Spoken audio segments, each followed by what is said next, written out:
everyone, my name is Maria Campbell and I am a current junior at the University of Illinois studying art education. Today I'm going to be sharing with you one of my art lessons that is tailored more towards 3rd through 5th graders, but of course can be altered in any way for any sort of age group. So the name of my lesson is called Painting You Out of Dots. For this lesson, it does take a little bit more prep time than a regular art lesson because you'll need pre-printed and pre-edited photos of all your students who are going to participate, but other than that, you just need some acrylic paint and some Q-tips for your paintbrushes. So the first thing I would do with this lesson is show students this image and ask if they've ever seen this image before, if they happen to know who painted it, or what they happen to be thinking it's made out of. So more than likely, a lot of students will have seen this image before since it's pretty famous, but they might not know that it's by a painter named Seurat, and that the entire image is actually made out of dots.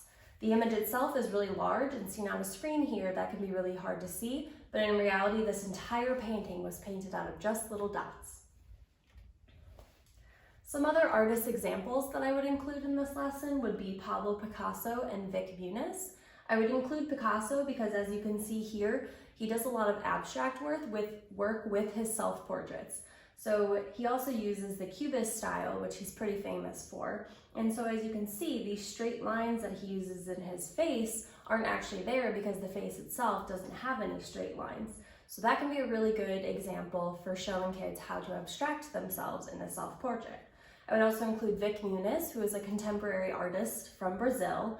He makes a lot of artwork out of garbage, and in this particular image, which is also a self-portrait, he made it out of little circles of paper, which are going to resemble a little bit more of our project that we're going to be making today.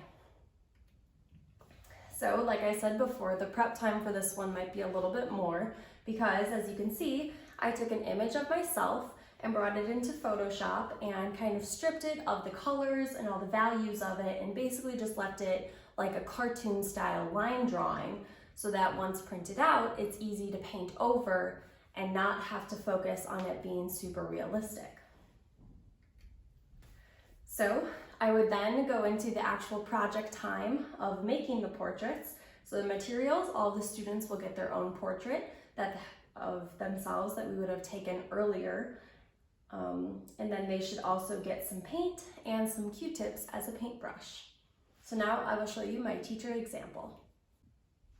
As you can see here, I have the image of myself that was on the PowerPoint that I have printed out.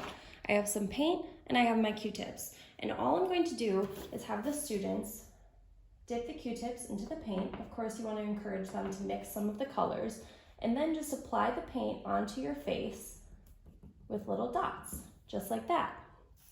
You also want to encourage the students to be filling their entire page because then it will also take them a little bit more time to do this, especially for some younger students. And another example that I would show my students is this image, which, as you can see, it's also very abstracted, so it follows a little bit more of what Pablo Picasso is doing, which is something that can also be really encouraging for students to see. The actual time frame of this lesson would be about 40 minutes. So I take the first couple minutes to just explain the project and do my teacher example, and then I would give about 20 to 25 minutes of creativity time for the students to actually fill in their self-portraits and make a nice image for themselves. I hope you enjoyed this video. Thanks for watching.